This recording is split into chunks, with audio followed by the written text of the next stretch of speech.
வந்துப்பா பச்சைப்பயிறு கிரேவி செய்யறதுக்கு 1/2 கிலோ பச்சைப்பயிறு எடுத்து முளை கட்டி வச்சுருக்கிறேன்.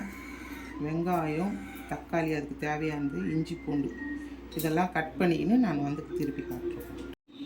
இந்த பச்சைப்பயிறு வேக 2 விசில் விட்டு எடுத்து வச்சுக்கினேன். வெங்காயம், தக்காளி, கருவேப்பிலை, தனி மிளகாத்தூள், வீட்டில் அரைச்ச மிளகாத்தூள், இஞ்சி பூண்டு இடித்து வச்சுருக்கிறேன். இப்போ செய்யலாம்ப்பா.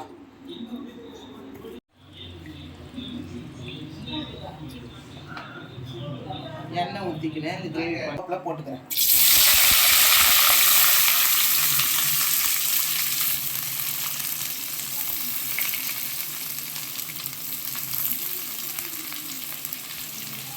இட்லி, தோசை எல்லாத்துக்குமே சாப்பிட்லாம்.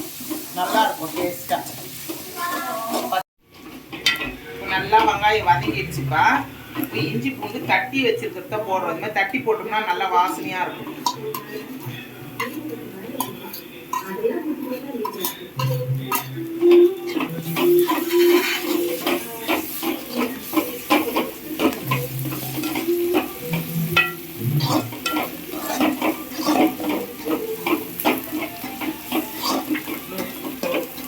வாசனை வருது இல்லை?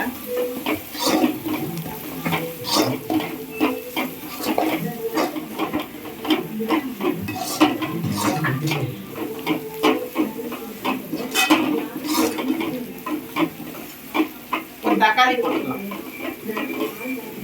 கட் பண்ணி வச்சுக்கிற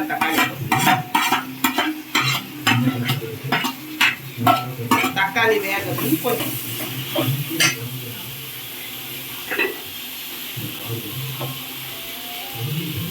கல் உப்பு போட்டுக்கணும்.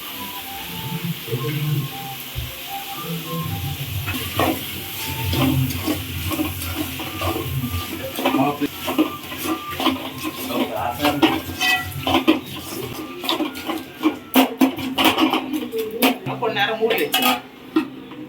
நல்லா வதங்கிச்சு பாருங்கப்பா. இப்போ வந்து மிளகாத்தூள், தனி மிளகாத்தூள், குழம்பு மிளகாத்தூள்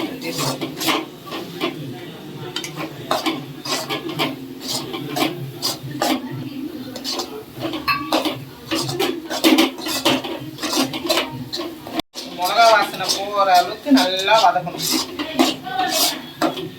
மிளகா வாசனை போகிற அளவுக்கு நல்லா வதக்கிடணும். வதக்கிட்டு இந்த பருப்பை கொட்டிடணும்.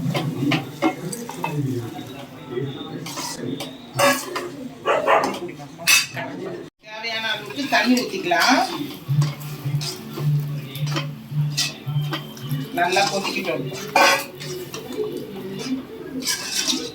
பார்க்கலாம். நல்லா திக்காயிடுச்சு. நாங்கள் இப்படி தான் இறக்கிறோம். உங்களுக்கு ஒன்றா கூட நீங்கள் இன்னும் கூட கொஞ்சம் திக்காகி இது பண்ணலாம்.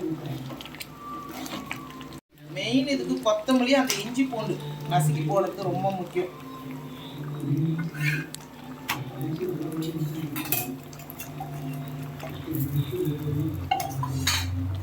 நாங்கள் சப்பாத்தியோட சாப்பிட போகிறோம்.